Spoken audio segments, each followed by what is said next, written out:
আসসালামু আলাইকুম। আশা করি আপনারা সবাই ভালো আছেন, সুস্থ আছেন। আজকে আমি আপনাদেরকে দেখাবো কিভাবে পিকচারকে রিসাইজ করে নিতে হয়।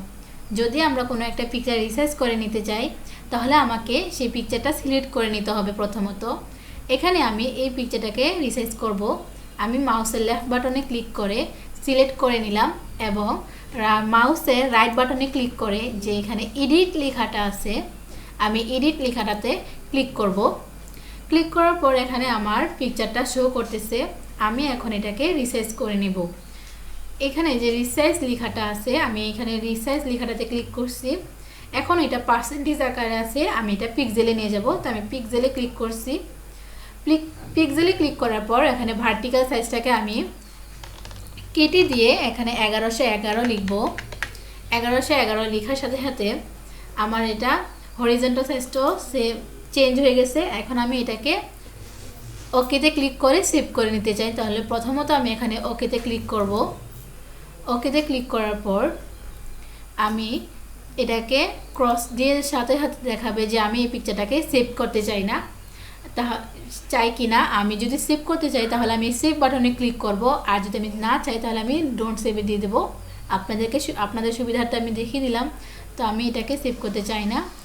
এখন আমি আপনাদেরকে আরেকটা পিকচারে দেখাইতে চাই যে কিভাবে আমরা দুটা সাইজকে একসাথে রিসাইজ করতে পারবো।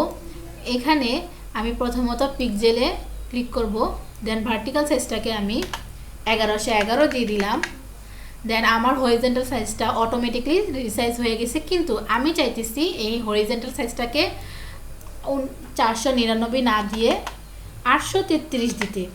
833 দেওয়ার সাথে সাথে আপনি দেখবেন নিচের ভার্টিক্যাল সাইজটা অটোমেটিকলি চেঞ্জ হয়ে গেছে, কিন্তু আমি চাইতেছি আমার পছন্দ মতো সাইজ দিতে। তাহলে আমি এখন কি করব? এখন আমি প্রথম এখানে ভার্টিক্যাল সাইজটাকে 1111 দিয়ে দিলাম।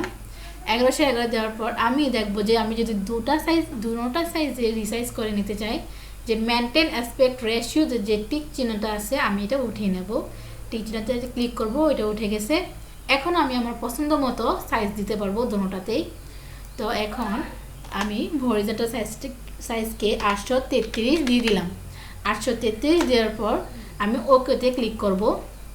ওকেতে ক্লিক করার পর আমি এখানে ক্রসে দিয়ে দেবো। ক্রসে দেওয়ার ক্লিক করার সাথে সাথে আমাকে বলবে যে আমি রিসাইজটা সেভ করতে চাই কিনা। আমি যদি এখানে সেভ বাটনে ক্লিক করি তাহলে আমার পিকচারটা সেভ হয়ে গেছে, রিসাইজ হিসেবে সেভ হয়ে গেছে। আশা করি আপনারা সবাই বুঝতে পারছেন যে কিভাবে পিকচারকে রিসাইজ করে নিতে হয়। সবাই ভালো থাকবেন, সুস্থ থাকবেন। আল্লাহ হাফেজ।